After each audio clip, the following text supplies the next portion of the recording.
আসসালামু আলাইকুম গাইস, চলে আসলাম একটা নতুন রেসিপি নিয়ে। বলেন ভর্তা কার না পছন্দ, আর সেটা যদি হয় মাছ ভর্তা তাহলে তো কোনো কথাই নেই। আজকে আমি আপনাদের মাঝে তেলাপিয়া মাছের ভর্তা তৈরি করে দেখাবো। প্রথমে তেলাপিয়া মাছটাকে কেটে সুন্দর করে পরিষ্কার করে ধুয়ে নেবেন। আর এই ভর্তাটা তৈরি করার জন্য আমার লাগবে মাছ, পেঁয়াজ কুচি, শুকনো মরিচ আর ধনিয়া পাতা কুচি। এই অল্প উপকরণগুলো দিয়ে আমি ভর্তাটা মেক করব। তো এর জন্য প্রথমে আমি পরিষ্কার ধুয়ে রাখা মাছটাকে লবণ দিয়ে সাথে একটু হলুদ দিয়ে এটা মেখে নেব। তারপর এটাকে একটু মেখে মিশিয়ে ভেজে নেব। আর অবশ্যই কিন্তু আপনারা মাছটা কিন্তু চেষ্টা করবেন কম কাঁটাযুক্ত মাছ হলে মাছের ভর্তাটা খুব পারফেক্টলি হয়। তো আমার মনে হয় তেলাপিয়া মাছ, তারপর পাঙ্গাস মাছ বা অন্যান্য যে কম কাঁটাযুক্ত মাছগুলো আছে এগুলো বেটার হয়। এখন আমি মাছগুলোকে একটি প্যানে তেল দিয়ে ভেজে নেব। আর অবশ্যই মাছটা ভাজার সময় খেয়াল রাখবেন যে আমরা যখন মাছ ভর্তার জন্য বাছতে যাই তখন কিন্তু মাছটা অতটা শক্ত করা যাবে না, মাছটা যেন একটু সফট থাকে ওইভাবেই ভেজে নিতে হবে। তো এই যে দেখতে পাচ্ছেন আমার কিন্তু মাছ ভাজাটা একেবারে অতটা শক্ত হয়নি, আবার একেবারে কাঁচাও হয়নি, অনেকটা সফট হয়েছে। তো এখন আমি এটাকে উঠিয়ে নেব, দেন ঠান্ডা করে এটার কাটা বেছে নিতে হবে অবশ্যই।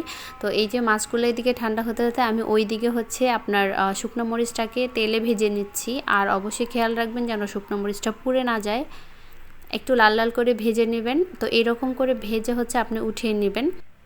তো এই তো আমার হয়ে গেছে শুকনো মরিচগুলো ভাজা। এখন আমি এটাকে ঠান্ডা হতে দিচ্ছি। আর এই যে মাছগুলোকে খুব সুন্দর মতো কাটা বেছে নিয়েছি। আর দেখেন মাছটা কিন্তু একেবারেই অতটা শক্ত হয়নি, অনেকটা সফট রয়ে গেছে। তো এখন আমি কি করব, শুকনো মরিচ, পেঁয়াজ কুচি আর ধনিয়া পাতা কুচিটাকে একটু পরিমাণ মতো লবণ দিয়ে খুব সুন্দর করে মেখে নেব। আর মাখার সময় একটু ট্রাই করবেন যেন একটু সময় নিয়ে খুব ভালো মতো মাখা হয়, তাহলে দেখা যায় পেঁয়াজগুলো একটু সফট হবে।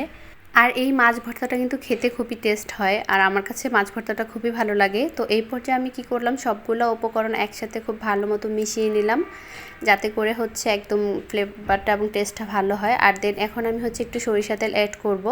আর সরিষা তেলটা আমি কাঁচা অ্যাড করতেছি, আপনারা চাইলে সরিষা তেলটাতে পেঁয়াজটা আর মরিচটা ভেজেও নিতে পারেন, বাট আমি কাঁচা সরিষা তেল দিয়ে অ্যাড করে তৈরি করতেছি। তো এই পর্যায়ে আমি মাছ, ওই যে কাটা বাছা মাছটা দিয়ে দিব। দেন আমার হয়ে যাচ্ছে একেবারে শেষ পর্যায়ে ভর্তাটা। এখন শুধু আমি খুব ভালো মতো হাত দিয়ে খুব সুন্দর মতো এটাকে মেখে নেব, যাতে করে ভর্তাটা খুব সুন্দর মতো সফট এবং এটার মিক্সটা যেন খুব সুন্দর মতো হয়।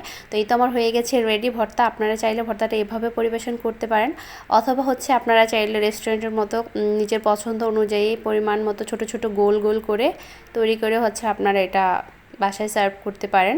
তো এই ছিল আজকে আমার একদম পারফেক্টলি মাছের ভর্তার রেসিপি। তো এই ভর্তাটা কিন্তু খেতে খুবই টেস্ট হয়, আপনারা কিন্তু অবশ্যই বাড়িতে ট্রাই করবেন এবং আপনাদের কেমন হয়েছে আমাকে কমেন্ট করে জানাবেন।